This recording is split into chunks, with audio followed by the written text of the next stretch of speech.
तो अब हम प्रीवियस लेक्चर्स के एक टॉपिक को उठाएंगे जिसमें हम लोगों ने मोमेंटम एंड मोमेंटम चेंज में एक पॉइंट उठाया था कि mass does not remain constant according to Albert Einstein.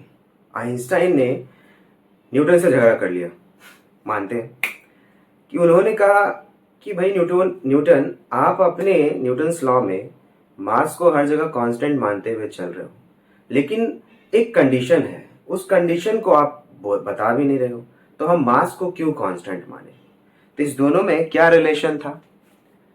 Newtonian mechanics में ये था कि the change in momentum is given by mass into del v. और आइंस्टाइन क्या बोला? The velocity of the object should not be comparable to the speed of light. बात समझ में आ रहा है? अगर ये कंडीशन आइंस्टाइन दिया तो इसका कुछ अर्थ होगा। वो क्या बोला था कि वेलोसिटी ऑब्जेक्ट का लाइट के स्पीड के कंपेरेबल, बराबर या उससे अधिक नहीं होना चाहिए, तब आपका ये कॉन्सेप्ट सही रहेगा। तब जाकर के आप बोल सकते हैं कि मास इज कांस्टेंट।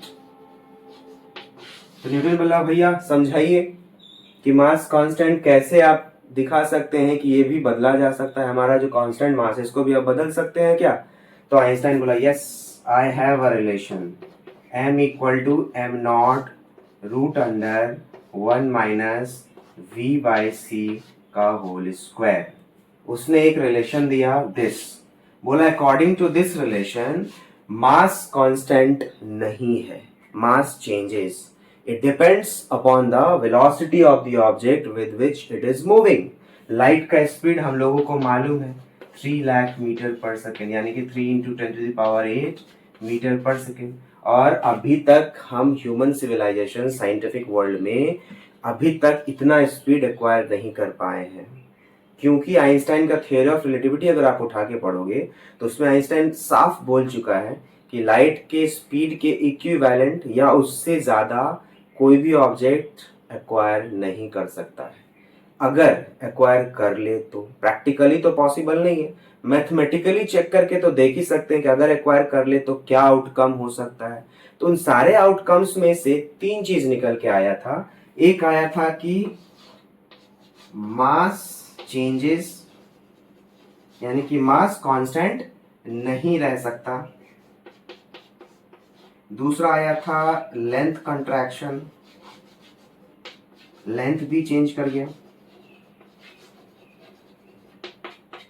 और तीसरा आया टाइम डायलेशन, टाइम डायलेशन, समय भी स्लो हो जाता है, डायलेशन का मतलब। अब ये 3 चीज में हमारा जो टॉपिक ऑफ डिस्कशन है ये तीन पहला है मास चेंजेस। तो आइंस्टाइन बोले कि अगर मान लिया कि आपने कंडीशन नहीं दिया है कि ऑब्जेक्ट का वेलोसिटी कितना होना चाहिए, तो हम कंडीशन लगाते हैं कि ऑब्जेक्ट का जो वेलोसिटी होता है लाइट के वेलोसिटी के बराबर या इक्विवेलेंट नहीं होना चाहिए। इस कंडीशन के तहत काम करेंगे। अगर आपके कंडीशन में लिखा है कि velocity is not dependent on speed of light, तब तो हम इसको गलत साबित कर सकते हैं। कैसे? अगर मान लिया कि वेलोसिटी को लाइट के स्पीड के बराबर दिखा दिया, प्रैक्टिकली पॉसिबल नहीं है, क्यों? वो रिजल्ट अभी आएगा तो देख लेंगे। तो मैथमेटिकली हम लोग देख लेते हैं, तो मैथमेटिकली हम इसको दिखाते हैं। So this is the new mass and this is the rest mass. इसको बोलते हैं रेस्ट मास, मतलब जब ऑब्जेक्ट रेस्ट पे था तो उसका वेलोसिटी उस टाइम क्या था? 0। उस टाइम तो मास बिल्कुल ही नहीं बदलेगा, लेकिन अगर उसके वेलोसिटी को लाइट के स्पीड के बराबर कर दिया जाए तब उसके मास में क्या बदलाव आएगा? नया मास क्या आएगा? This is new mass. तो इसको चेक करके देखते हैं। तो एम नॉट विल रिमेन फिलहाल एज इट इज। उसके बाद इसमें v is equivalent to c। अगर ऑलमोस्ट इक्विवेलेंट दिखा दिया तो कट के क्या बचा? 1। So this becomes m naught by 1 minus 1, 0, root over 0 means 0। Anything divided by 0 becomes infinite. समझ लो, मतलब अगर मास को लाइट के स्पीड के बराबर दौड़ा दिया जाए तो वो मास क्या हो जाएगा? इनफाइनाइट हो जाएगा। और हैवी ऑब्जेक्ट उतना स्पीड एक्वायर कर सकता है क्या? उतने इनफाइनाइट मास में तुम उतना एनर्जी प्रोवाइड कर पाओगे कि वो लाइट के स्पीड के बराबर चल जाए? इंसान का जो वेट होता है अगर वो डबल हो जाए तो उसका दौड़ना मुश्किल हो जाता है। इतना मास लेके कैसे उतना हाई स्पीड में दौड़ेगा?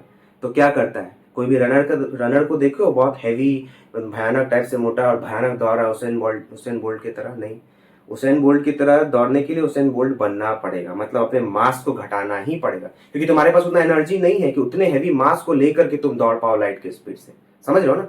तो यानी कि लाइट का स्पीड इतना इन्फिनाइट मास को देना पॉसिबल नहीं, क्योंकि हमारे पास उतना एनर्जी नहीं है कि उतना एनर्जी उसको ट्रांसफर करे और इन्फिनाइट मास भागे लाइट का स्पीड में। तो इसीलिए जैसे ही स्पीड वेलोसिटी का जो मतलब ऑब्जेक्ट का वेलोसिटी है वो लाइट के वेलोसिटी के इक्विवेलेंट हो जाए तो मास उस ऑब्जेक्ट का इन्फिनाइट हो जाएगा, और इन्फिनाइट मास कभी भी उतना ज्यादा स्पीड से ट्रेवल कर ही नहीं सकता है। तो आइंस्टाइन यहाँ पे बात साबित कर दिया कि भारी हुआ, मास बढ़ा, इन्फिनिटी की तरफ बढ़ा, तो ऑब्जेक्ट का वेलोसिटी ऑटोमेटिकली और कम ही हो जाएगा, जितना भारी होगा वेलोसिटी कम हो जाएगा। बात समझ में आ रहा है। तो यही चीज आइंस्टाइन यहाँ पे इसको बताया कि भैया इस चीज को अवॉइड करने के लिए आप क्या करो, अपने थ्योरम में ये कंडीशन लगा दो कि velocity of the object should not be comparable to the speed of light. तब जाकर के ये कंडीशन फिजिक्स के दो ब्रांच को जन्म दिया, एक है न्यूटोनियन मैकेनिक्स और एक है रिलेटिविस्टिक मैकेनिक्स, जिसको आइंस्टाइनियन मैकेनिक्स भी बोलते हैं। आइंस्टाइन के लैंग्वेज में ये एक्सप्लेनेशन था।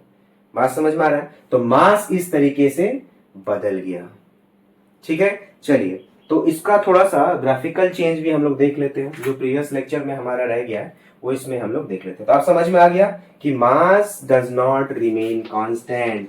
हमारा क्या कंक्लूजन आया, mass does not remain constant according to Albert Einstein. Mass भी बदल सकता है अगर ऑब्जेक्ट के वेलोसिटी को लाइट के वेलोसिटी के इक्विवेलेंट कर दिया जाए, तो मास भी बदल सकता है। आगे बात समझ में, एनी डाउट? चलिए, तो ये हमारा फिलहाल ये टॉपिक यहाँ पे एंड होता है। तो थोड़ा सा इसका ग्राफिकल रिप्रेजेंटेशन भी हम लोग चेक कर लेते हैं। इसको आप लोग स्क्रीनशॉट लेकर के लिख सकते हो, ये बहुत इंपॉर्टेंट बात है। छोटे क्लासेस के बुक्स में उतना ज़्यादा डिटेल में स्टडीज का नहीं किया होता है, इसलिए हम सोचे कि इसके ऊपर एक लेक्चर बना दिया जाए ताकि जिन्हें जो भी डाउट होगा वो डाउट खत्म हो जाए। चलिए, तो हमारे पास जो रिलेशन है momentum is equals to mass into velocity, क्या इसको हम लोग रिलेट कर सकते हैं? क्या इसको हम लोग कंपेयर कर सकते हैं? यस। पहला कंडीशन, मान लो मास कांस्टेंट है, इफ मास इज